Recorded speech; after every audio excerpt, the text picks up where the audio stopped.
আসসালামু আলাইকুম গাইস, কেমন আছেন? আশা করি ভালো আছেন। আজ আপনাদের জন্য নিয়ে আসছি ভিন্ন রকমের একটি রান্না।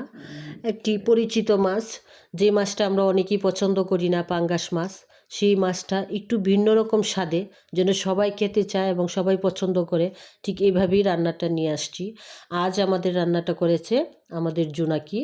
তো ও অনেক রান্নাই খুব ভালোভাবে পারে। তো আজকে সেই বলল যে একটু ভিন্নভাবে একটু রান্না করি পাঙ্গাস মাছটা। তো পাঙ্গাস মাছটা প্রথমে আপনারা হালকা ভেজে নেবেন। ভেজে নেওয়ার আগে অনেক সময় দেখবেন বোয়াল মাছ, পাঙ্গাস মাছ, আইড় মাছ ফুটে যায় এবং তেল ছড়িয়ে যায়। সেই জন্য আপনারা অবশ্যই লেবু দিয়ে পাঙ্গাস মাছটা একটু ভিজিয়ে রাখবেন। তারপর ভাজা হয়ে গেলে আপনারা ওখানে কড়াইয়ে তেল দিয়ে দিবেন। তেলটা গরম হয়ে গেলে ওখানে আপনারা একদম ৫-৭টা বড় বড় পেঁয়াজ নিয়ে কুচি করে রাখবেন। আগে থেকেই কুচি করা ছিল। ওই পেঁয়াজটা একটু যখন লাল হয়ে আসবে, তখন আপনারা এখানে একটু আদা বাটা, হলুদ বাটা দিয়ে দিবেন। রসুন বাটা দিবেন 1/2 চা চামচ।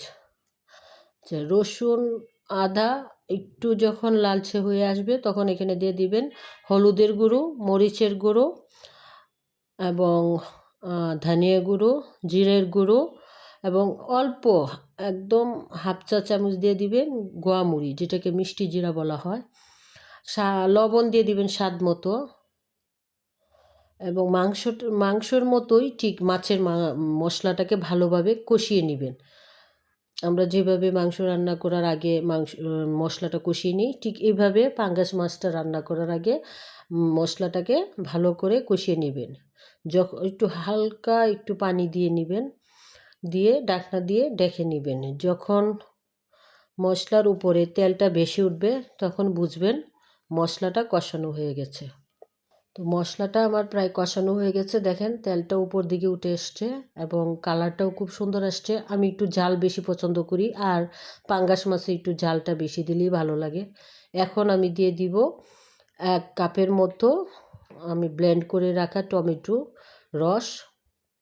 টমেটোর রসটা অবশ্যই একটু টক টক ভাব থাকবে, ওই রকমটাই টমেটোটা নেবেন।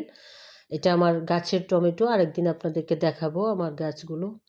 তো ওইটা যখন একটু উল্কো ভাব হয়ে আসবে, তখন ওইখানে দিয়ে দিবেন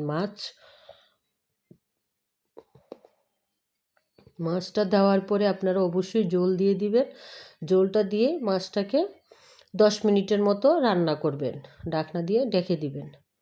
যখন মাছটা 10 মিনিটের মতো রান্না হয়ে আসবে, তারপর এখানে দিয়ে দিবেন আগে থেকেই ফালি করে রাখা কাঁচামরিচ, তারপরে লেবুর রস।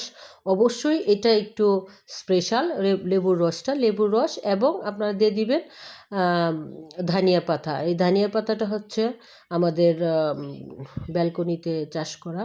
তো ধনিয়া পাতাটা দিয়ে 5 মিনিট অপেক্ষা করবেন। এই যে রান্না হয়ে গেছে আমার দারুণ সুস্বাদের পাঙ্গাস মাছের ঝোল। দেখেন কালারটাও সুন্দর আসছে, খেতেও দারুণ লাগবে। এই রোজাতে আপনারা এই ঝাল ঝাল পাঙ্গাস মাছের ঝোলটা খুব ভালো লাগবে।